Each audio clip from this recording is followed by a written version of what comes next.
আপনার আমার সংবিধানের নাম কি? কারা কারা মুসলমান দোহাত তুলে আল্লাহকে দেখান। আমরা জাতিতে মুসলমান, আমাদের জীবন গ্রন্থ নামাজ আল্লাহর কোরআন, আমাদের আবাস আল্লাহ, আমাদের নেতা হচ্ছে নবী মুহাম্মদ রাসূলুল্লাহ সাল্লাল্লাহু আলাইহি সাল্লাম। কথা বলুন ঠিক না বেঠে?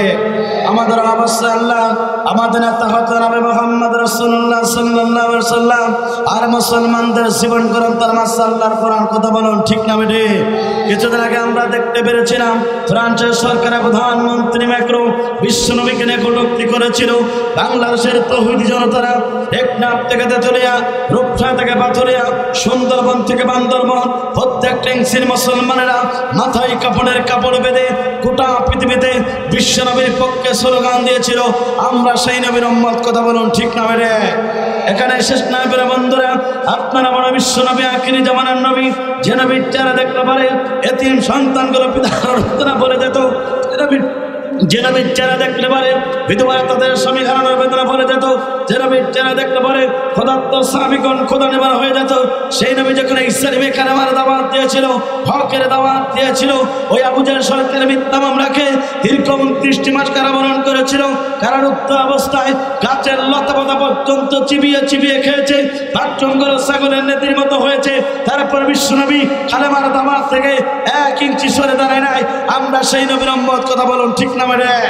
এখানে শেষ না বীর বন্ধুরা, এই জমিনে কালেমার দাওয়াত দেওয়ার কারণে ওই টাইপের দুষ্ট যুবকেরা আল্লাহ রাসূলকে টার্গেট করে বৃষ্টির মতন পাথর মেরেছিল। পাথর আঘাতপ্রাপ্ত হয়ে নবীর সমস্ত শরীর থেকে রক্ত বের হয়েছিল। তারপরে ময়দানে 3টি বার জনাব আমার বিশ্ব নবী, আখিরি জামানার নবী বেহুশ হয়ে গিয়েছিল। তারপরে বিশ্ব নবী কালেমার দাওয়াত থেকে 1 ইঞ্চি সরে দাঁড়ায় নাই। কথা বলুন ঠিক না বেঠে? এখানে শেষ না বীর বন্ধুরা, এই জমিনে কালেমার দাওয়াত দেওয়ার কারণে বিশ্বনবীর দান্দার বাবার পর্যন্ত শহীদ করতে হয়েছিল। এই জমিনে কালেমার দাওয়াত দেওয়ার কারণে মাতৃভূমি ছেড়েছিল, পিতৃভূমি ছেড়েছিল, জুলুম নির্যাতনের শিকার হয়েছিল। তারপরে বিশ্বনবী কালেমার দাওয়াত থেকে 1 ইঞ্চি সরে দাঁড়ায় নাই। আমরা সেই নবীর উম্মত। কথা বলুন ঠিক না বেঠে? এখানে শেষ না বীর বন্ধুরা, এই জমিনে কালেমার দাওয়াত দেওয়ার কারণে রাসূলের প্রিয় সোনার সাহাবীগণ পর্যন্ত তারা হাত দিয়েছেন, চোখ দিয়েছেন, কান দিয়েছেন, বুকে রক্ত দ্বারা এই জমিনকে সিক্ত করেছে। হাসতে হাসতে রাসূলের প্রিয় সোনার সাহাবীগণ পর্যন্ত তারা জীবন দিয়েছেন। বাতিল শক্তির কাছে 1 সেকেন্ডের জন্য মাথা নত করে নাই। আল্লামা ওয়ারাসাতুল আম্বিয়া, নবীদের উদ্দেশ্যের বাঁচে হক্কানি আলেমগণ, সেই হক্কানি আলেমগণ জমিনে কালেমার দাওয়াত দিয়েছিল, ইসলামের দাওয়াত দিয়েছিল। জাতির লোক থেকে জাহান্নাম থেকে বাঁচিয়ে আল্লাহ জান্নাতের পথের ঠিকানা ব্যবস্থা গ্রহণ করেছিল। যুগে যুগে দেখো ইসলাম বিরোধী, কোরআন বিরোধী স্বৈরাচার শাসকরা ছিল। যুগে যুগে দেখো এই জমিনে ইসলাম বিরোধী, কোরআন বিরোধী, আলেম বিরোধী স্বৈরাচার শাসকরা ছিল। ওই স্বৈরাচার শাসকরা আলেমদেরকে মিথ্যা মামলা দিয়েছে, রাতের পর রাত, দিনের পর দিন অন্ধ প্রকার জীবন যাপন করিয়েছে। তারপর একজন হক্কানি আলেম বাতিল শক্তির কাছে 1 সেকেন্ডের জন্য মাথা নত করে নাই। হাত লাগে, দুঃখ লাগে, বুকে রক্তকরণ হয়। যিনি গোটা পৃথিবীতে 50টা বছর ধরে কোরআনের তাফসীর করেছিল, কাবা ঘরে 3 দিনের থেকে পড়ার সুযোগ পেয়েছিল, 2 রাকাত নামাজ পড়ার সুযোগ পেয়েছিল, 4 ঘন্টা কোরআনের তাফসীর শুনে হাজার হাজার ইহুদি নাস্তিকরা কালেমা পড়ে মুসলমান হয়ে গিয়েছিল। তার জন্য গোটা পৃথিবীতে এখনো পর্যন্ত মুসলমান কাঁদায়। তার জন্য এই বাংলাদেশের গ্রুপরা পর্যন্ত এখনো চায় নামাজে বড় বড় কাঁদায়। তার জন্য গোটা বাংলাদেশের তরুণ প্রজন্মের যুবকেরা বুকে রক্ত ঢেলেই এই জমিনকে সিক্ত করেছিল। কোরআনের পাখি, জাতির শ্রেষ্ঠ তাফসীরকারক কোরআনের পাখি আল্লামা সাঈদী পর্যন্ত এই জমিনে কালেমার দাওয়াত দেওয়ার কারণে ওই শেখ হাসিনা পরিকল্পিতভাবে কোরআনের পাখি আল্লামা সাঈদীকে পর্যন্ত বিস্ফোরক করে দুনিয়ার রাস্তা বিদায় গ্রহণ করালো। তারপরে কোরআনের পাখি আল্লামা সাঈদী পর্যন্ত 1 সেকেন্ডে তোর মাথা নত করে নাই।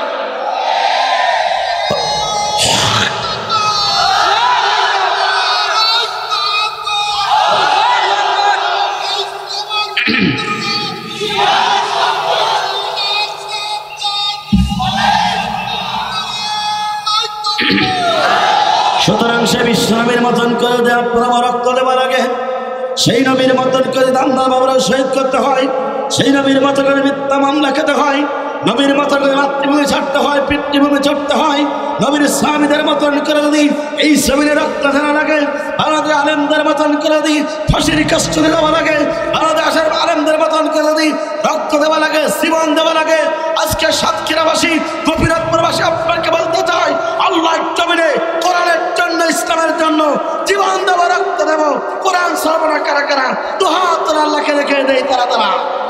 লিল্লাহে তাকবীর, লিল্লাহে তাকবীর। আল কোরআনের আলো দুনিয়ার মুসলিম, কোরআন হাদিস সেখানে, লিল্লাহে তাকবীর। কোরআন আমাদের সংবিধান, ওরাও সবাই তার বিজয় নিশান। নেতা আমাদের রাসূলুল্লাহ, লা ইলাহা লা ইলাহা লা ইলাহা ইল্লাল্লাহ মুহাম্মাদুর রাসূলুল্লাহ সাল্লাল্লাহু আলাইহি ওয়াসাল্লাম। আলহামদুলিল্লাহ, বাংলাদেশের দক্ষিণ পশ্চিমাঞ্চলের অন্যতম জেলা, ইসলামী আন্দোলন পটভূমি সাতক্ষীরা জেলার ঐতিহ্যবাহী শহীদ মেহেদী হাসান স্মরণে ঐতিহাসিক 2 দিনব্যাপী 7ম বার্ষিক তাফসীরুল কোরআন মাহফিলের আজকের এই 2 দিনব্যাপী তাফসীরুল কোরআন মাহফিলের সমাপনী দিনের সম্মানিত সভাপতি জনাব মোহাম্মদ সালাউদ্দিন চৌধুরী, শহীদ মেহেদী হাসানের সম্মানিত পিতা, আল্লাহ পাক তাকে সম্মানিত সভাপতিকে ইসলামের জন্য, কোরআনের জন্য কবুল করুক। চিৎকার করে বলেন আল্লাহুম্মা আমিন। আজকের এই তাফসীরুল কোরআন মাহফিলের সম্মানিত প্রধান বক্তা, আন্তর্জাতিক খ্যাতিসম্পন্ন মুফাসসির কোরআন, বিশ্ব ইসলামী চিন্তাবিদ, কোরআনের গবেষক এবং লেখক, এদেশের বক্তৃতা জগতে এক উজ্জ্বল ধ্রুবতারা, যার আলোচনা শোনার জন্য টেকনাফ থেকে তেঁতুলিয়া, রূপসা থেকে পাথুরিয়া পর্যন্ত এদেশের পাগলপাড়া ইসলাম প্রেমিক ব্যক্তিগুলো অপেক্ষমান থাকে।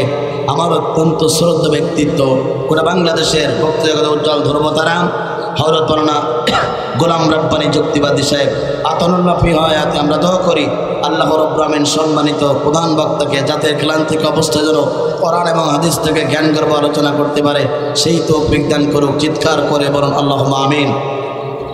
স্টেজে বসে হযরত উলামায়ে কেরাম, বিশিষ্ট ব্যক্তিবর্গ, সামনে বসে মুরব্বী কেরাম, যুবক ভাইরা, ছোট্ট ছোট বাচ্চারা, পর্দার আলেমা, শিক্ষিত মা বোনেরা, জাতির বিবেক সাংবাদিক বৃন্দ, বাংলাদেশ সরকারের প্রশাসনিক ইন্টেলিজেন্স ব্রাঞ্চের সদস্যবৃন্দ, বিভিন্ন এলাকা থেকে স্কুল, কলেজ, ইউনিভার্সিটি, ভার্সিটির সমস্ত শিক্ষার্থীবৃন্দ, বিভিন্ন এলাকা থেকে মাদ্রাসা এবং মসজিদের সম্মানিত ইমাম সাহেবগণ, সকলকে জানাচ্ছি হৃদয়ের আন্তরিক সালাম।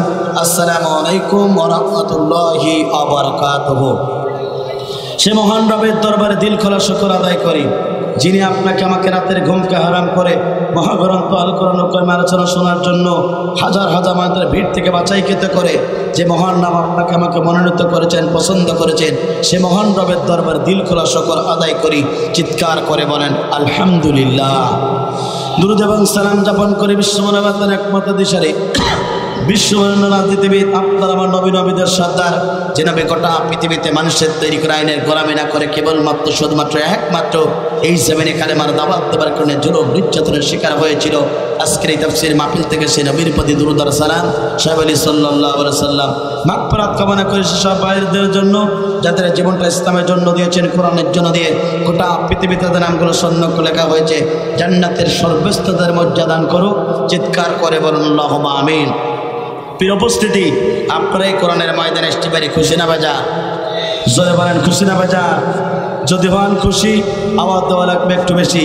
দেশের অবস্থা করুন, বক্তা দরকার আমাদের মতন সাইজ তরুণ, কারণ আগামীর পৃথিবী ইসলামের পৃথিবী, আগামীর পৃথিবী কোরআনের পৃথিবী, আগামীর বাংলাদেশ কোরআনের বাংলাদেশ, আগামীর পার্লামেন্ট ইসলামের পার্লামেন্ট। কথা বলুন ঠিক না বেঠে? আমার বন্ধুরা, এই জন্যে 2 দিনব্যাপী তাফসীর কোরআন মাহফিলের সমাপনী দিন আপনার কোরআনের ময়দানে আসতে পেরে খুশি। কথা বলুন ঠিক না বেঠিক?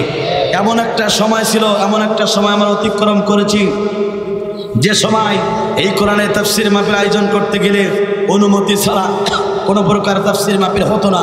কথা বলুন ঠিক না বেঠিক? 2024 সালে বাংলার জমিনে নতুনভাবে স্বাধীনতা আসলো। বৈষম্যবাদী ছাত্র আন্দোলনের ছাত্রদের রক্তের বিনিময়ে অর্জিত স্বাধীনতার পরে বাংলাদেশের প্রত্যেকটা ইঞ্চি জমিনে কোরআনের কথা চলে, তবে সেটার অনুমতি লাগে না। কথা বলুন ঠিক না বেঠিক? আমার বন্ধুরা, এই জন্য কোরআনের মঞ্চ একটি বরকতপূর্ণ মঞ্চ, কোরআনের মঞ্চ একটি দামি মঞ্চ। কারণ কোরআনুল কারীমটা কে দিয়েছেন? জয় বলেন কে দিয়েছেন?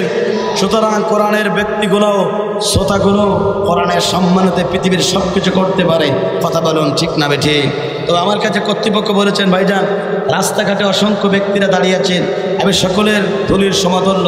আমি সকল ব্যক্তিগুলোকে লক্ষ্য করে বলছি, আপনারা সকলে এই বাম পাশে জায়গা আছে, এই জায়গায় আপনারা বসে যান। আর যার সামনে যতটুকু জায়গা ফাঁকা আছে একটু এগিয়ে গিয়ে সামনে বসুন। আর আপনি আপনার ভাইকে একটু বসার সুযোগ করে দিন। যদি আজকে আপনার ভাইকে কোরআনের মঞ্চে 1 বিঘা জায়গা যদি আপনি ছেড়ে দিয়ে বসার সুযোগ করে দিতে পারেন, মহান রব আপনাকে জান্নাতে 10 বিঘা জায়গা বরাদ্দ করে দিতে পারে। কথা বলুন ঠিক না বেঠিক? আমার বন্ধুরা, সুতরাং যারা রাস্তাঘাটে এলোপাতাড়ি দাঁড়িয়ে আছেন সকল ব্যক্তিকে বলবো, যেহেতু এসেছেন কোরআনের সম্মানেতে, কোরআনকে সম্মান দিয়ে কোরআনের তাফসীর মাহফিলে প্যান্ডেলের নিচে বসে যান। আমার বন্ধুরা, এই জন্য কোরআন আপনাকে আমার পদে নাজিল করেছেন, তিনি কে? জোরে বলুন, তিনি কে? আমার বন্ধুরা, এই কোরআন আসলো মানব জাতির মুখে হাসি ফোটানোর জন্য, এই কোরআন আসলো জাতির লোকদেরকে জাহান্নাম থেকে বাঁচানোর জন্য, এই কোরআনটা আসলো জাতির লোকদেরকে একটিমাত্র শুধুমাত্র কেবলমাত্র সুখী সমৃদ্ধ একটি দেশ করতে নাই, গোটা পৃথিবী করতে আল্লাহর পক্ষ থেকে কোরআন নাজিল করেছেন মহান রব। কথা বলুন ঠিক না বেঠিক? আমার বন্ধুরা, এই জন্য বিশ্বাস করতে হবে, এই জমিনে বাঁচবো যতদিন, আল্লাহর কোরআনের পক্ষে থাকবো ততদিন। কথা বলুন ঠিক না বেঠিক? আমার বন্ধুরা, এই জন্য এই জমিনের মালিক আল্লাহ, হায়াতের মালিক আল্লাহ, রিজিকের মালিক আল্লাহ। আপনাকে বিশ্বাস স্থাপন করতে হবে, এই জীবনে বাঁচবো যতদিন, আল্লাহর কোরআনের পক্ষে থাকতে চাই ততদিন। কথা বলুন ঠিক না বেঠিক? আমার বন্ধুরা, যুগে যুগে যারা কোরআনের বিপক্ষে অবস্থান নিয়েছে, যুগে যুগে যারা হকের বিপক্ষে অবস্থান নিয়েছে, যুগে যুগে যারা জালিম স্বৈরাচার হয়েছে, তাদেরকে আল্লাহ রাব্বুল আলামিন পৃথিবীর মাঝ থেকে লাঞ্ছিত অপমানিত করে বিদায় গ্রহণ করিয়েছে। এই কররাতে কত জালিমের বাচ্চা ছিল, কত জালিম ছিল, যারা এই জমিন ইসলাম প্রতিষ্ঠা হোক চাই নাই, কোরআনের মন চালু চাই নাই, কোরআন প্রতিষ্ঠা হোক, এটা তারা বাধা প্রতিবন্ধকতা সৃষ্টি করেছে। সেই জালিমদেরকে জমিন থেকে লাঞ্ছিত করেছেন তিনি কে? সে আল্লাহ পাক আছে না নাই? জোরে বলেন আছে না নাই? ইতিহাস প্রমাণ করে যারা ইসলামের পক্ষে থাকে না, ইসলামের বিপক্ষে থাকে, আলেমদের বিপক্ষে থাকে, যুগে যুগে আল্লাহ পাক তাদেরকে জমিনে লাঞ্ছিত করেছে। ইতিহাস প্রমাণ করেছে 16টি বছর ধরে তারা এদেশের মুসলমানদের উপর বুলডোজার চালিয়েছিল। আজকে সেই জালিমদেরকে বাংলার জমিন থেকে আল্লাহ পাক বের করে দিয়েছে। সে আল্লাহ পাক আছে না নাই? জোরে বলেন আছে না নাই? আমার বন্ধুরা, তাহলে লক্ষ্য করুন, এই কোরআনুল কারীমটা আল্লাহ পাক আপনার আমার জন্য হেদায়েতের কিতাব। এই কোরআনটা আল্লাহর পক্ষ থেকে আপনার আমার জন্য রহমতের কিতাব। এই কোরআনটা নাজিল করেছেন আল্লাহ রাব্বুল আমিন আপনাকে আমাকে একটি সুন্দর একটি সমাজ তৈরি করার জন্য। সেই মহান রব কোরআনের কাছে, সেই মহান রব কোরআনুল কারীমের ভিতরে ঘোষণা করলেন, বান্দা শুনে রাখো, তুমি যদি এই কোরআনের কাছে প্রশ্ন করো, এই পৃথিবীতে কোরআনকে কেন নাজিল করা হলো, এই প্রশ্ন যদি তুমি কোরআনের কাছে করো, পৃথিবীর সমস্ত উত্তরগুলো ব্যর্থ হয়ে যাবে। এই কোরআনের কাছে প্রশ্ন করলে এই কোরআন সঙ্গে সঙ্গে উত্তর দিয়ে দেবে। একবার জোরে জোরে বলুন আল্লাহু আকবার। এটা আমার কথা নাই, মহাগ্রন্থ আল কোরআনুল কারীমের কথা। আল্লাহ রাব্বুল আমিন কোরআনুল কারীমের ভিতরে ঘোষণা করলেন, আলিফ লাম রা কিতাবুন আনজালনাহু ইলাইকা লিতুখরিজান নাসা মিনাল যুলুমাতি ইলান নূর। চিৎকার করে বলুন আল্লাহু আকবার। আল্লাহর পক্ষ থেকে জিবরিলের মাধ্যমে বিশ্বনবীর প্রতি কোরআনটা নাজিল হলো।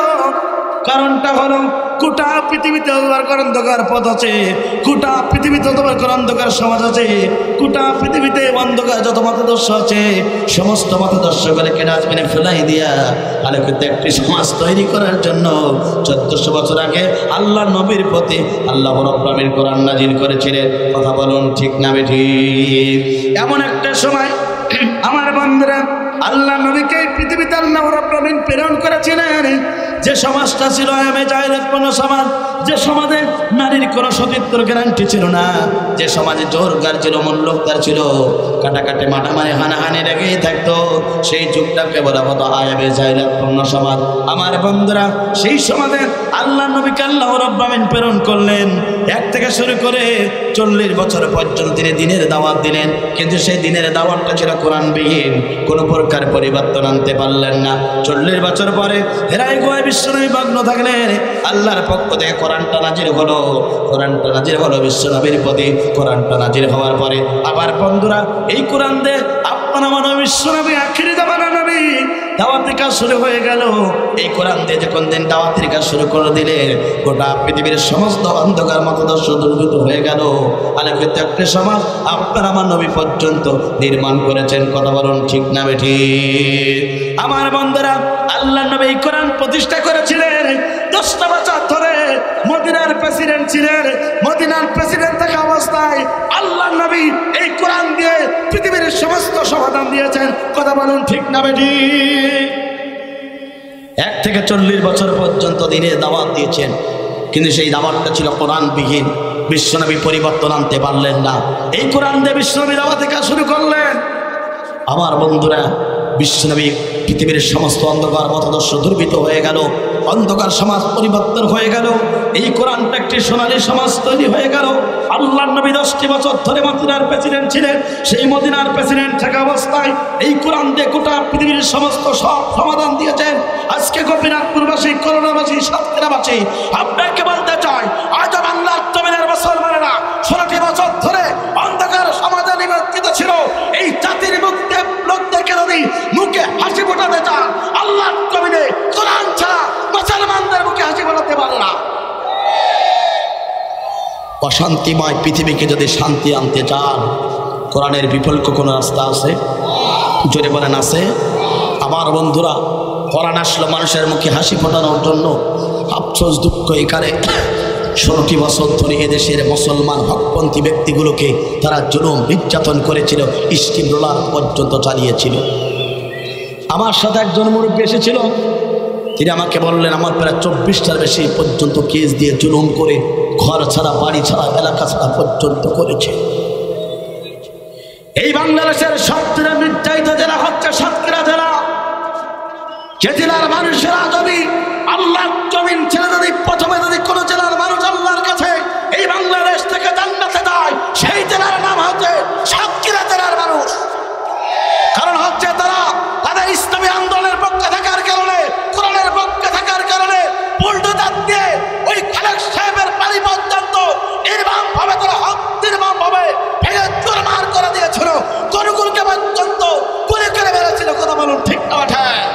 আজকে ইসলামী আন্দোলনের কর্মীদেরকে পানি বুলডোজার দিয়ে ভাঙার কারণে আজকে স্বৈরাচার শেখ হাসিনার 32 নম্বর বাড়ি পর্যন্ত আল্লাহ রাব্বুল আলামিন এই জমিন থেকে ধ্বংস করে দিয়েছেন। আল্লাহ পাক আছে না নাই? ইন্না বাশশা রাব্বিকা লাশাদীদ। যেদিন আল্লাহ ধরবে, দুনিয়ার কেউ সেদিন ডাকতে পারবে না। আবু জাহল, উতবা, সাইবারা বিশ্বনবীর দিনের বিরোধিতা করেছিল, হকের বিরোধিতা করেছিল। বাড়িটাকে ইন্টারন্যাশনাল টয়লেট বাড়ি বানিয়ে দিয়েছেন তিনি কে? আপনার আবার নবীর, বিশ্বনবীর উম্মতদেরকে এই সমাজে কোরআন প্রতিষ্ঠার আন্দোলন করার কারণে তাদেরকে জুলুম নির্যাতন করে স্টিম রোলার চালিয়ে তাদেরকে যারা জুলুম করেছিল, আজকে তাদের বাড়িটা পর্যন্ত বাংলার জমিন ইন্টারন্যাশনাল টয়লেট। কথা বলুন ঠিক না বেঠিক? সুতরাং এই জালিম থেকে তোমাদেরকে শিক্ষা নিতে হবে। যুগে যুগে যারা ইসলামের বিপক্ষে ছিল, কোরআনের বিপক্ষে ছিল, হকের বিপক্ষে ছিল, আল্লাহ রাব্বুল আলামিন তাদেরকে এই জমিনে লাঞ্ছিত করেছে। ইতিহাস প্রমাণ করে গোটা পৃথিবী যারা ইসলামের বিপক্ষে, কোরআনের বিপক্ষে থাকবে, এই জমিন থেকে আল্লাহ রাব্বুল আলামিন তাদেরকে লাঞ্ছিত অবহেলিত করে পৃথিবীর মাঝ থেকে বিদায় গ্রহণ করাবে। আল্লাহ পাক আছে না নাই? জোরে বলেন আছে না নাই? আমার বন্ধুরা, দুঃখ যন্ত্রণা এখানে নতুন স্বাধীনতার পরে আমরা সব কিছু পেলাম, একজন মানুষকে আমরা হারিয়ে ফেললাম। নতুন স্বাধীনতার পরে বাংলার জমিনের মুসলমানেরা সব কিছু ফিরে পেয়েছে, কিন্তু বুকে রক্তক্ষরণ হয়। যিনি কাবা ঘরে 3 দিন ইতিকাফ করার সুযোগ পেয়েছিল, 2 রাকাত নামাজ পড়ার সুযোগ পেয়েছিল, যার কণ্ঠে কোরআনের তাফসীর শুনে হাজার হাজার ইহুদি নাস্তিকরা কালেমা পড়ে মুসলমান হয়ে গিয়েছিল, তার জন্য কোনো গোটা বিশ্ববাসীর মুসলমান ক্রন্দন করে। যার জন্য এই বাংলাদেশের তরুণ প্রজন্মের যুবকেরা বুকের রক্ত তুলে শহীদ হয়েছে, আল্লাহর দরবারে চলে গেছে। ওই কোরআনের পক্ষে আল্লাহ সাইদি পর্যন্ত এই জমিনে মানুষদেরকে জাহান্নাম থেকে বাঁচিয়ে আল্লাহর জান্নাত দিনের দাওয়াত দেওয়ার কারণে ওই সালেম রাতে 3 বছর ধরে মিথ্যা মামলা দিয়ে অন্ধ প্রকারে জীবন যাপন করিয়ে জাতির শ্রেষ্ঠ সম্পদ, জাতির শ্রেষ্ঠ তাফসীর কারক কোরআনের পক্ষে আল্লামা সাইদিকে পর্যন্ত তারা নির্মমভাবে হত্যা করেছে। আমার বন্ধুরা, বুকে রক্তক্ষরণ হয়। আমাদের প্রত্যেকটা ডিপার্টমেন্টের বক্তাদের কাছে ফোন আসে, হুজুর আজকে বাংলাদেশের সবকিছু পালাম, কোরআনের পক্ষে আল্লামা সাইদিকে আর পালাম না। আমার বন্ধুরা, বর্তমানে এই জমিনে কালেমার দাওয়াত দেওয়ার কারণে যুবকদের ডক্টর মিজানুর রহমান আজারিকে বিতাড়িত করা হয়েছিল। ডক্টর মিজানুর রহমান আজারি কোরআনের কথা বললে লক্ষ লক্ষ জনতা হয়, কিন্তু সত্য কথা এটাই, 100টা আজারি এক জায়গায় জোড়া দিলে কোরআনের পক্ষে আল্লামা সাইদির মতন তাফসীর করার যোগ্যতা এখনো পর্যন্ত অর্জন করতে পারি না। যার কোরআনের তাফসীর শোনার জন্য আপনারা পাগল করা হয়ে থাকেন, এই খুলনা বিভাগের কৃতি সন্তান আমার শ্রদ্ধা বড় ভাই মজদুম আলেমে দ্বীন, বাংলাদেশের জীবন্ত কম্পিউটার যাকে বলা হয়, বাংলাদেশের জাকির নায়ক কথা আলোচক মুফতি আমির হামজা এই জমিনে কালেমার দাওয়াত দেবার কারণে জুলুম নির্যাতন করে ওই আমার বন্ধুরা কারেন্ট শটের মতন সে আয়নাঘর বানিয়েছিল, তাকে জুলুম নির্যাতন করা হয়েছিল। কিন্তু তিনি তাফসীর করেন, লক্ষ লক্ষ জনতা হয়, কিন্তু 500টা আমির হামজা এক জায়গায় দৌড়া দিলে কোরআনের পক্ষে আল্লামা সাইদির মতন তাফসীর করার যোগ্যতা এখনো বাংলাদেশে না, গোটা পৃথিবীতে কেউ হতে পারে না। আমার বন্ধুরা, এখানে আমার প্রশ্ন হলো, সুতরাং 50 বছর পরে যদি লেডি শেখ হাসিনা যদি তার বাপের বিচার বাংলার জমিনে 18 কোটি মুসলমানের সম্মুখে, কোরআনের 18 কোটি মুসলমানের সম্মুখে যদি তার বাপের বিচার 50 বছর পরে করতে পারে, 18 কোটি মুসলমানের দাবি হলো অবশ্যই কোরআনের পাখি আল্লামা সাইদিকে যারা 18 কোটি মুসলমানের সম্মুখে যারা নির্মমভাবে হত্যা করেছিল, কোরআনের পাখি আল্লামা সাইদির হত্যাকারী ওই শেখ হাসিনার বিচার বাংলার জমিনে হবে, কেউ ঠেকাতে পারবে না। জান কারা কারা তো আল্লাহকে দেখে দেন তারা তারা।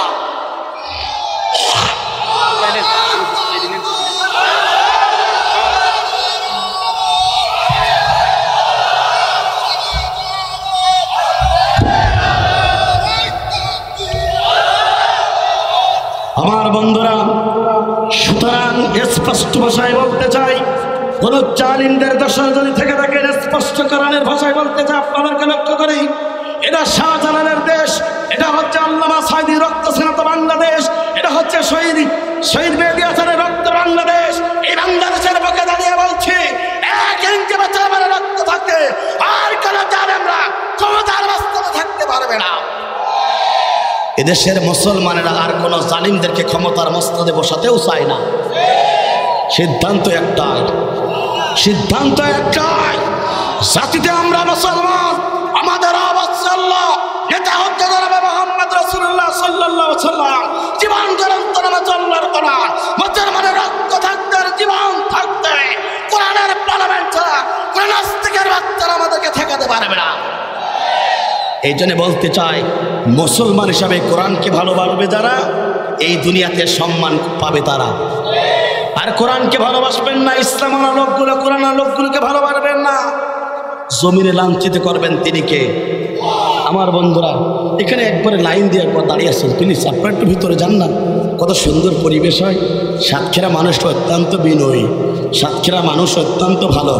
আমি এই গোপীনাথপুরের যুবকদেরকে, আমার ইয়াসিন সহ, আমার সোহাগ ভাই সহ এই এলাকার যুবকদেরকে প্রাণ খোলা ধন্যবাদ দিই। তারা দুনিয়ার সবচেয়ে ভালো কাজের আঞ্জাম দিয়েছে। কথা বলুন ঠিক না বেঠিক? আমার বন্ধুরা, তাহলে লক্ষ্য করুন, আমি আমার আলোচনার ভিতরে যেতে চাই। আপনাকে মৃত্যুর উপর আল্লাহর কাছে ফিরে যেতে হবে। আপনাকে এই দুনিয়ার জীবনটা পরিসমাপ্ত করে আল্লাহর কাছে আমাদের সকলকে প্রত্যাবর্তন করতে হবে।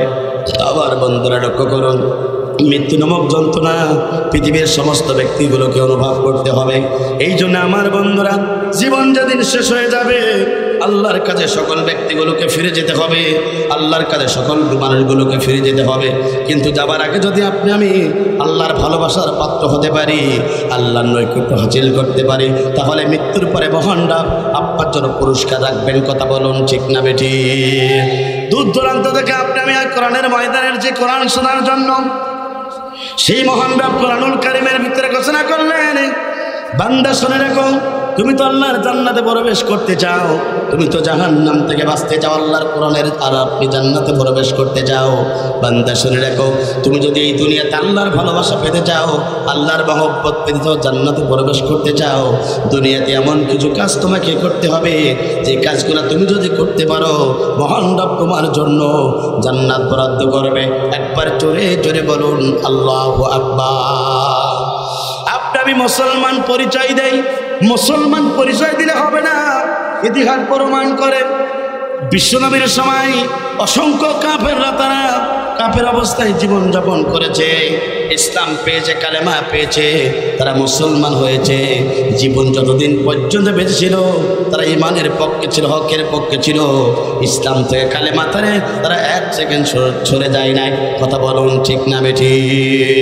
আমার বন্ধুরা বলে লক্ষ্য করুন, যদি আপনি আল্লাহর ভালোবাসা পেতে চান তাই একটা অবশ্যই 5টা কাজ আপনাকে করা লাগবে। এই 5টা কাজ যদি আপনি আমি করতে পারে তাহলে মৃত্যুর পরে আপনি আল্লাহর জান্নাত পেয়ে যাবেন। তার 1 নম্বর কাজ হলো, এই দুনিয়াতে যত মানব প্রসিদ্ধ যত জীবন ব্যবস্থা আছে সমস্ত জীবন ব্যবস্থাকে ডাস্টবিনে ফেলাই দিয়া আল্লাহর জমিনের যে জীবন ব্যবস্থা আল্লাহ রাব্বুল আলামিন প্রেরণ করেছেন সেই জীবন ব্যবস্থা হিসাবে আপনার জীবনটাকে পরিবর্তন করতে হবে, সেই জীবন মোতাবেক আপনার জীবনটাকে পরিচালিত করতে হবে। কথা বলুন ঠিক না বেটি? আমার বন্ধুরা 1 নম্বর কাজ হলো, তাই আল্লাহর জীবন ব্যবস্থা হলো আল্লাহর কোরআন। এই কোরআন মানার দরকার আছে না নাই? জোরে বলেন আছে না নাই? সেই মহান রব কোরআনুল কারীমের ভিতরে ঘোষণা করলেন, ইন্নাদ দীনা ইনদাল্লাহিল ইসলাম। আল্লাহ তাআলার কাছে একমাত্র শুধুমাত্র কেবলমাত্র পূর্ণাঙ্গ জীবন ব্যবস্থার মাঝে ইসলাম। ইসলামে যা কমপ্লিট কোড অফ লাইফ মানুষের কাছে নাই, গোটা সব কিছুর কাছে নাই। আল্লাহ তাআলার কাছে একমাত্র শুধুমাত্র কেবলমাত্র পূর্ণাঙ্গ জীবন ব্যবস্থার নাম আল্লাহর কোরআন। একবার জোরে জোরে বলুন আল্লাহু আকবার। সেই মহানরা বলছেন, বান্দা শুনে রাখো, তুমি যদি আল্লাহর ভালোবাসা পেতে চাও, তুমি যদি জাহান্নাম থেকে মুক্তি পেতে চাও, তাহলে আল্লাহর জীবন ব্যবস্থা ইসলাম মানা লাগবে। আমার বন্ধুরা লক্ষ্য করুন, আল্লাহর ইসলাম যদি আপনি মানতে পারেন তাহলে মৃত্যুর পরে আপনি জাহান্নাম থেকে বেঁচে যেতে পারবেন। শুধু তাই না, মালিক ইয়াউমিদ্দিন, প্রতিপাল দিবসের মালিক আল্লাহ, দুনিয়ার জীবনটা আপনি পরিসমাপ্ত হয়ে যাবে, আল্লাহর দরবারে আমাদের সকলকে ফিরে যেতে হবে। সুম্মা ইলাইনা তুরজাউন, প্রত্যেক ব্যক্তিগুলোকে আল্লাহর দরবারে ফিরে যেতে হবে। আমার বন্ধুরা লক্ষ্য করুন, সকলে যেহেতু আল্লাহর দরবারে ফিরে যেতে হবে, এই দুনিয়াতে আল্লাহ তৈরি করা ইসলামের কাছে আপনার জীবনটাকে সুবদ্ধ করতে হবে। কথা বলুন ঠিক না বেঠি? আমার বন্ধুরা, সুতরাং আপনি আমি যদি দুনিয়ার ক্ষতি থেকে বাঁচতে চাই, আপনি আমি যদি আখিরাতের ক্ষতি থেকে বাঁচতে চাই, আপনাকে আমাকে আল্লাহর ইসলাম মোতাবেক জীবন গড়ার দরকার আছে না নাই? জোরে বলেন আছে না নাই? সেই মহান রব কোরআনুল কারীমের ভিতরে ঘোষণা করলেন, ওয়া মান ইয়াবতাগি গায়রাল ইসলামি দীনান ফালাই ইকবালা মিনহু ওয়া হুয়া ফিল আখিরাতি মিনাল খাসিরিন। আল্লাহ পাক বলেন, বান্দা শুনে রাখো, আল্লাহর জীবন ব্যবস্থা হচ্ছে কোরআন। এই কোরআন মোতাবেক আপনাকে জীবনটা করতে হবে। যদি আপনি এই জীবন ব্যবস্থায় মোতাবেক যদি আমার বন্ধুরা তুমি যদি এই জীবন ব্যবস্থা হিসেবে যদি আমার বন্ধুরা লক্ষ্য করুন, আল্লাহ পাক বলছেন, বান্দা শুনে রাখো যে ইসলাম আমি তোমাকে দিয়েছি। আল্লাহর ইসলামকে বাদ দিয়ে যদি মানুষের তৈরি করে ইসলাম দিয়ে যদি গোটা পৃথিবীতে 1 ইঞ্চি শান্তি আনতে চাও আর মুক্তি পেতে চাও, তুমি শান্তি আনতেও পারবে না, মুক্তি পেতেও পারবে না, বরঞ্চ মৃত্যুর পরে তুমি যাবে জাহান্নামে। কথা বলুন ঠিক না বেঠি? অর্থাৎ মৃত্যুর পরে তুমি হয়ে যাবে ক্ষতিগ্রস্ত। আমার বন্ধুরা তাহলে লক্ষ্য করুন, যেহেতু আপনি মুসলমান, এই জীবনে আল্লাহর জীবন ব্যবস্থা মোতাবেক জীবন করার দরকার আছে না নাই? আল্লাহর জীবন ব্যবস্থা মোতাবেক যারা জীবন করেছেন আল্লাহ রাব্বুল আমিন তাদেরকে এই দুনিয়াতেও সম্মান দিয়েছে, আখিরাতেও তাদেরকে সম্মানিত করেছেন, তাদেরকে জাহান্নাম থেকে মুক্তি দিয়েছেন।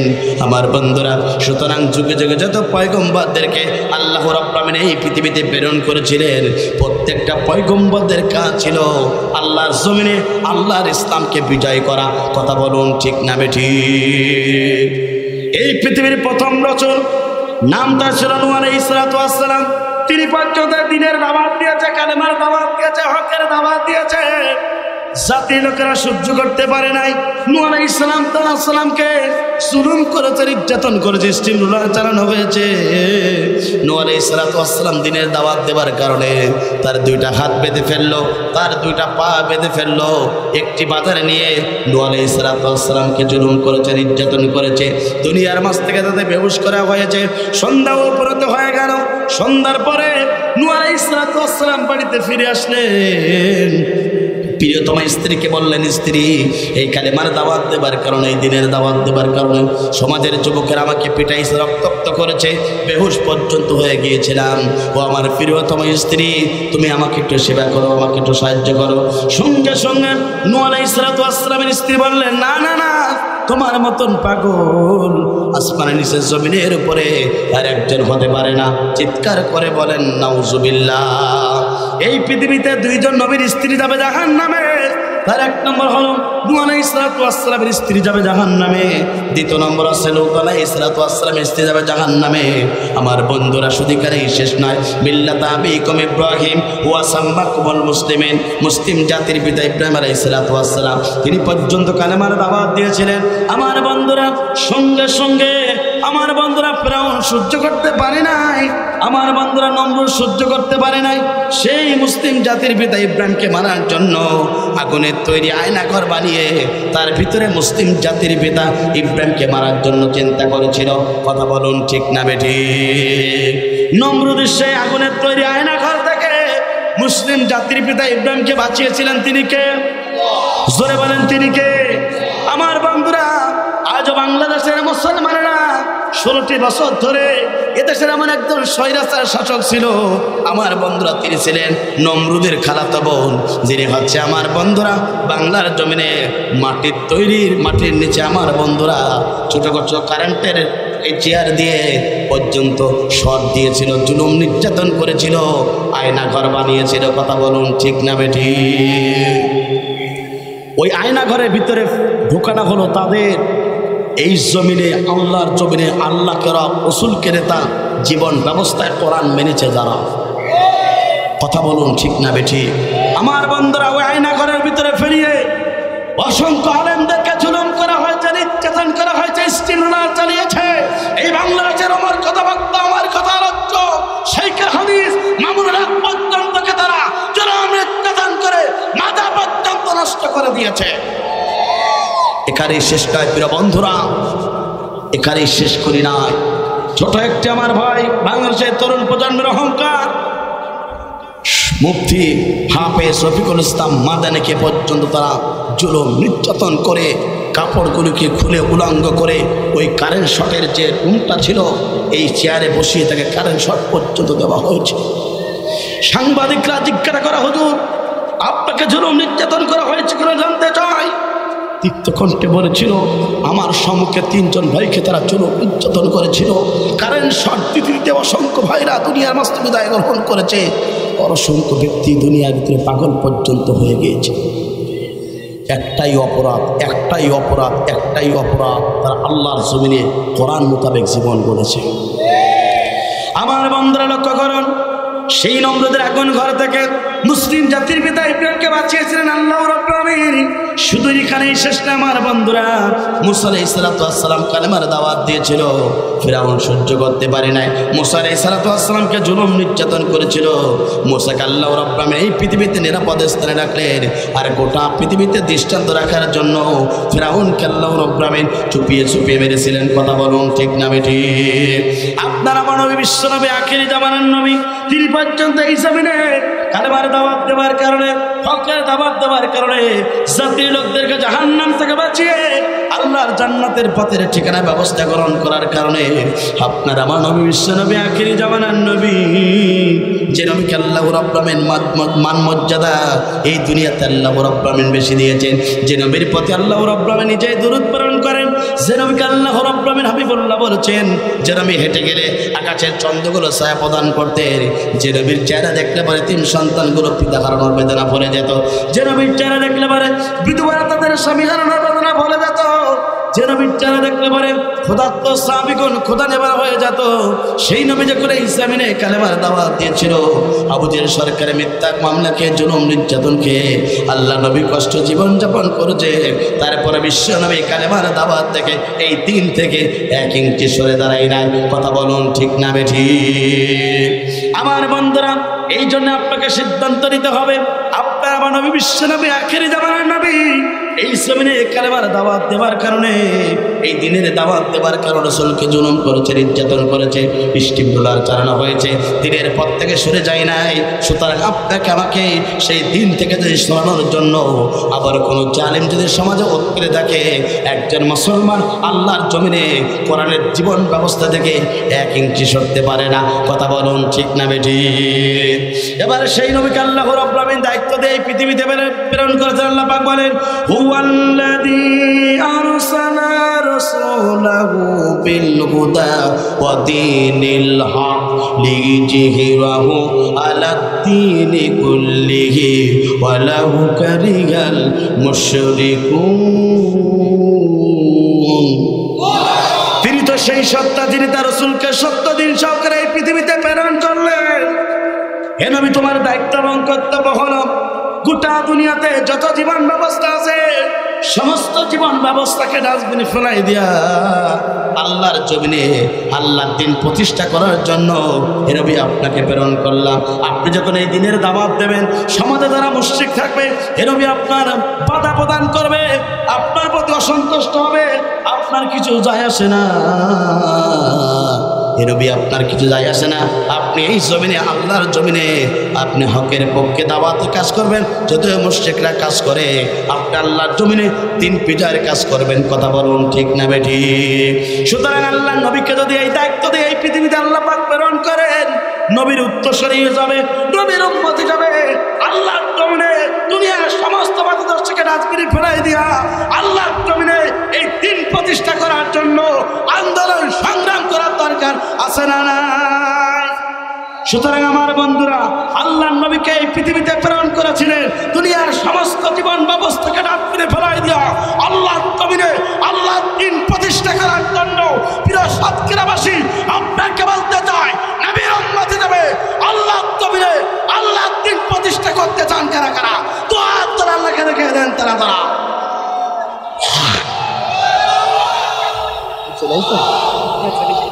কই কই কই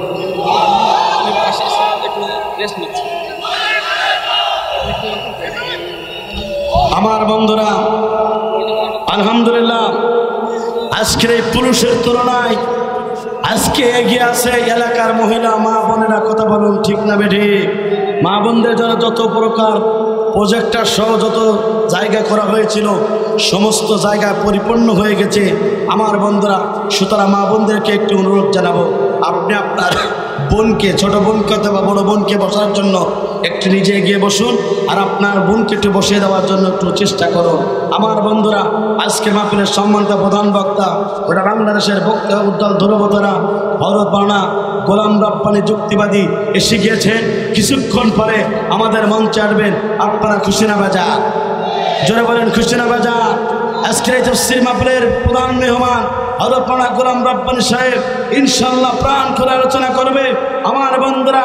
সুতরাং ইতিহাস প্রমাণ করে আল্লাহর ভালোবাসা যদি পেতে চান, আল্লাহর জান্নাত যদি পেতে চান, আপনাকে আমাকে সিদ্ধান্ত নিতে হবে দুনিয়ার সমস্ত জীবন ব্যবস্থাকে ডাস্টবিনে ফেলাই দিয়া আল্লাহর জমিনে আল্লাহর দ্বীনের পক্ষে থাকতে হবে। এই দিনের পক্ষে থাকতে গিয়ে রাসূল রক্ত দিয়েছেন, দান ধর্মের শহীদ করেছেন। এই দিনের পক্ষে থাকতে গিয়ে রাসূল শরীর থেকে রক্ত ঝরিয়েছেন, দিনের পথ থেকে সরে যায় নাই। আজকে গভীরত্ববাসী আপনাকে বলতে চাই, আপনি আমি আল্লাহর গোলাম, রাসূলের উম্মত, আল্লাহ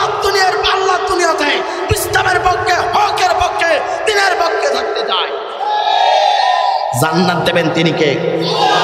আমার বন্ধুরা, বিশ্বনবীর প্রিয় সোনা সাহাবীগণ পর্যন্ত তারা এই জমিনে এই দিনের পক্ষে ছিলেন, হকের পক্ষে ছিলেন, ইসলামের পক্ষে দিয়েছিলেন। আমার বন্ধুরা, তারা দিনের পক্ষে বিচল থাকার কারণে জুলুম নির্যাতনের শিকার হয়েছে, রক্ত দিয়েছেন, জীবন দিয়েছেন, ফাঁসির মঞ্চে গিয়েছে। নবীর প্রিয় সোনা সাহাবীগণ পর্যন্ত বাতিল শক্তির কাছে এক সেকেন্ডের জন্য মাথা নত করে না। আমার বন্ধুরা, এই দিনের কাজ করতে গিয়ে নবীর প্রিয় সাহাবায়ে কেরামরা তারা কেমন জুলুম নির্যাতনের শিকার হয়েছিল, দিনের কাজ করতে গিয়ে কেমন জুলুম নির্যাতনের শিকার হয়েছিল। আমার বন্ধুরা লক্ষ্য করুন, আল্লাহ নবীর একজন প্রিয় সাহাবী ছিল। আমার বন্ধুরা, প্রাথমিক যুগে তিনি ইসলাম কবুল করতে পারেন নাই, আল্লাহ নবীর কাছে চলে গেলেন। নাম তার ছিল আব্দুল্লাহ ইবনে হুযাফা রাদিয়াল্লাহু তাআলা আনহু। নবীর কাছে চলে গেলেন, ইয়া রাসূলুল্লাহ, হাবিবাল্লাহ, আমি ইসলাম কবুল করতে চাই, কালেমা গ্রহণ করতে চাই, আপনি আমাকে ইসলাম কবুল করান, কালেমা গ্রহণ করান। সঙ্গে সঙ্গে আল্লাহ নবী আব্দুল্লাহ ইবনে হুযাফাকে বললেন, আব্দুল্লাহ ইবনে হুযাফা, তুমি শুনে রাখো, তুমি যদি ইসলাম কবুল করো, কালেমা গ্রহণ করো, ও হুযাফা, তোমাকে জুলুম করা হবে, নির্যাতন করা হবে, স্টিমুলার চালানো হবে। দীপ্ত কণ্ঠে নবীর প্রিয় সাহাবী আব্দুল্লাহ ইবনে হুযাফা বললেন, ইয়া রাসূলুল্লাহ, হাবিবাল্লাহ, আমি যে পথে আছি অবস্থাতে মৃত্যু হয়ে যায়, আমি জাহান্নাম ছাড়া আল্লাহর জান্নাত পাবো না, আল্লাহর ভালোবাসা পাবো না।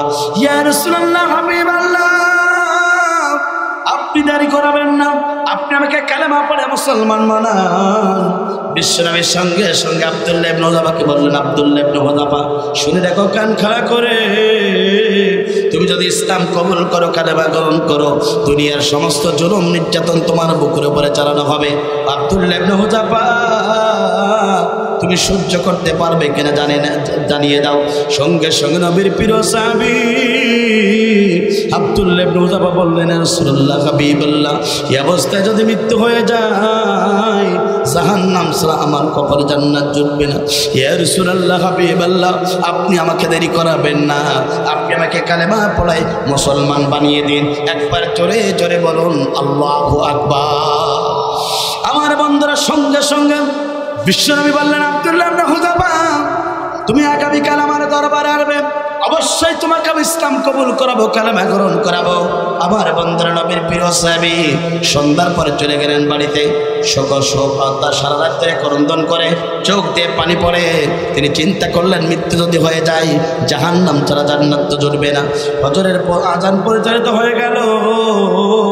নবীর প্রিয় সাহাবী আব্দুল্লাহ ইবনে হুযাফা নবীর কাছে চলে গেলেন, বললেন, ইয়া রাসূলুল্লাহ, আপনি আমাকে দেরি করাবেন না, আপনি আমাকে কালেমা পড়ে মুসলমান বানায়। আল্লাহ নবী সঙ্গে সঙ্গে হাতটা এগিয়ে দিলেন। আমার বন্ধুরা, সঙ্গে সঙ্গে নবীর সাহাবী আব্দুল্লাহ ইবনে হুযাফা হাতটা পর্যন্ত দিলেন। রাসূলের হাতে হাত রেখে রাসূলের তরুণ যুবক সাহাবী আব্দুল্লাহ ইবনে হুযাফা তিনি ইসলাম কবুল করলেন, কালেমা গ্রহণ করলেন। একবার জোরে জোরে বলুন, আল্লাহু আকবার। আমার বন্ধুরা, নবীর প্রিয় সাহাবী আব্দুল্লাহ ইবনে হুযাফা ইসলাম কবুল করলেন, কালেমা গ্রহণ করলেন। সমস্ত দেশে উঠে গেল, আব্দুল্লাহ ইবনে হুযাফা ইসলাম কবুল করেছে, কালেমা গ্রহণ করেছে। আমার বন্ধুরা, সঙ্গে সঙ্গে রাসূলের প্রিয় সাহাবী আব্দুল্লাহ ইবনে হুযাফা বললেন, ইয়া রাসূলুল্লাহ, আমি আর বাড়ি ফিরে যেতে চাই না, আমি আমার পরিবারের কাছে যেতে চাই না, আমি আপনার দলে থাকতে চাই, আপনার কাছে থাকতে চাই। নবীর প্রিয় সাহাবীকে রাসূল বললেন, যাও যাও যাও, আহলে সফফার সদস্য আছে, সেই সদস্যের ভিতরে তো অন্তর্ভুক্ত করে দিলাম। আহলে সফফার সদস্যদের জন্য যে খাবার আসবে, ও আব্দুল্লাহ ইবনে হুযাফা, তুমি খাবার খেয়ে তাদের সাথে থাকবে। একবারে জোরে জোরে বলুন, আল্লাহু আকবার। আমার বন্ধুরা, নবীর প্রিয় সাহাবী আব্দুল্লাহ ইবনে হুযাফা এবার কি করলেন? সে আহলে সফফার সদস্যের ভিতরে থাকলেন। কিছুদিন হয়ে গেল, বিশ্বনবী অসংখ্য দেশে দূত পাঠালেন, রাষ্ট্রপ্রধানদের কাছে তিনি দিনের দাওয়াত নিয়ে চিঠি পাঠানোর ব্যবস্থা গ্রহণ করলেন। আমার বন্ধুরা, সেই সময় সম্রাট কায়সার ছিলেন পারস্য সম্রাট। পারস্য দেশে ইসলামের দাওয়াত দেওয়ার জন্য নবীর কাছ থেকে নবী চিঠি লিখলেন। সঙ্গে সঙ্গে আব্দুল্লাহ ইবনে হুযাফাকে বললেন, আব্দুল্লাহ ইবনে হুযাফা, তোমার কাছে একটা দিনের দাওয়াত দিলাম, তুমি যাও এই চিঠিটা নিয়ে পারস্য সম্রাট কায়সারের কাছে চলে যাও, সম্রাট কায়সারের কাছে এই চিঠিটা তুমি দিয়ে দেবে। ও আব্দুল্লাহ ইবনে হুযাফা এই চিঠি পেয়ে যাবে যখন সম্রাট কায়সার যারা ইসলাম কবুল করে, তখন একবার জোরে জোরে বলুন, আল্লাহু আকবার। নবীর প্রিয় সাহাবী আব্দুল্লাহ ইবনে হুযাফা নবীর কাছ থেকে চিঠি চলে গেলেন সম্রাট কায়সারের কাছে। আমার বন্ধুরা, পারস্য সম্রাট তার রাজদরবারে প্রবেশ করলেন। তার পারস্যের প্রশাসন বাহিনী সকলেই বলল, তুমি কি যাও, তোমার কাছ থেকে জানতে চাই। সঙ্গে সঙ্গে নবীর প্রিয় সাহাবী আব্দুল্লাহ ইবনে হুযাফা বললেন, আমি সম্রাট কায়সারের সাথে দেখা করতে চাই। নবীর পক্ষ থেকে একটা চিঠি রয়েছে, এই চিঠি তাকে প্রদান করতে চাই। সঙ্গে সঙ্গে সম্রাট কায়সার বললেন, ঠিক আছে, তুমি আমার কাছে আসো। সামনে একটা চেয়ার আনা হলো, ওই চেয়ারে পর্যন্ত বসানো হলো। নবীর প্রিয় সাহাবী আব্দুল্লাহ ইবনে হুযাফাকে একবার জোরে জোরে বলুন আল্লাহু আকবার। নবীর প্রিয় সাহাবী আব্দুল্লাহ ইবনে হুযাফাকে যখন বসালেন, সঙ্গে সঙ্গে সম্রাট কায়সারকে দিনের দাওয়াত দেওয়ার জন্য সেটা বের করে দিলেন। দেখলেন প্রথমে বিসমিল্লাহ বলে শুরু করা ছিল। আমার বন্ধুরা, এই দৃশ্য দেখে সম্রাট কায়সারের মটকাগুলো গরম হয়ে গেল। সঙ্গে সঙ্গে সম্রাট কায়সার বললেন, আমার প্রশাসন বাহিনী, তোমরা দেরি করবে না, দেরি করবে না। নবীর পক্ষ থেকে যে যুবকটা দিনের দাওয়াত দেয় সম্রাট কায়সারের কাছে আসলো, তোমরা তাকে গ্রেপ্তার করো, অন্তঃপুর কাস্টে নিয়ে যাও। সম্রাট কায়সারকে গ্রেপ্তার করা হলো, অন্তঃপুর কাস্টে নিয়ে যাওয়া হলো। অন্তঃপুর কাস্টে নিয়ে যাওয়ার পরে দুনিয়ার সমস্ত খাদ্য খাবারগুলোকে বন্ধ করে দেওয়া হলো। একদিন চলে যায়, 2 দিন চলে যায়, 3 দিন চলে যায়, অনেক দিন অতিবাহিত হয়ে গেল। হঠাৎ করে সম্রাট